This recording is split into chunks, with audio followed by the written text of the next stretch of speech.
Seat को लेकर जी। अगर चर्चा की जाती है तो नरोत्तम मिश्रा का नाम बार-बार आता है, क्योंकि ना सिर्फ वो एक चेहरा है बल्कि एक ब्राह्मण चेहरा माने जाते हैं और ये चेहरा एक मजबूत चेहरा है बीजेपी का। हुँ। और ये माना जा रहा था कि फिर से दतिया पर नरोत्तम मिश्रा को उतारा जाएगा, लेकिन जी। कैलाश विजयवर्गीय के इस बयान के बाद कुछ नाम सामने आ रहे हैं, जिस नाम में रघुवीर कुशवाहा का नाम है, जो पार्टी के और उस जिले में अध्यक्ष हैं।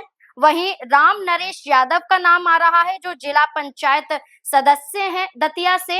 अब ऐसे में चर्चा है कि ये 2 नाम और इन और नामों के अलावा भी चर्चा है। तो क्या नरोत्तम मिश्रा का नाम कटने वाला है, हटने वाला है? देखिए, बिल्कुल। और यहाँ पर जिस तरह का लगभग हुँ, ज़िक्र था कि नरोत्तम मिश्रा को बिना किसी हुँ, रुकावट के ये जो टिकट है मिलता हुआ दिखाई पड़ेगा, लेकिन यहाँ पर कई सवाल खड़े होते हैं क्योंकि 2023 हुँ, में नरोत्तम मिश्रा का नाम कटा नहीं था, बल्कि हुँ, वो चुनाव हारे थे। जी, और बिल्कुल ये बात तय हो जाती है कि जब आप चुनाव हारते हो तो कहीं न कहीं आपकी साख पे भी इसका असर पड़ता है, कहीं न हुँ, कहीं आपकी इमेज पे भी इस चीज़ का असर पड़ता है कि इतना बड़ा नाम होने के बावजूद गृह मंत्री हुँ, आप थे और तमाम तरह से मजबूती आपके साथ में जुड़ी हुई थी। आप एक बड़ा नाम थे, उसके हुँ, बावजूद भी अगर राजेंद्र भारती आपको चुनाव हरा देते हैं, हुँ, इसका मतलब क्या ये समझा जाए कि जो पकड़ आपकी इससे पहले हुआ करती दतिया में, क्या वो कमज़ोर होती हुई दिखाई पड़ी है? और अगर यहाँ ये भी देखा जाए कि अगर कांग्रेस की तरफ से राजेंद्र भारती के परिवार से ही कोई चुनाव मैदान में उतर आता है, हुँ, यानी उनकी पत्नी का नाम चल रहा है, उनके बेटे का भी नाम चल रहा है, तब क्या नरोत्तम मिश्रा के लिए मुश्किलें और ज़्यादा बढ़ती हुई दिखाई नहीं पड़ी? हुँ, क्योंकि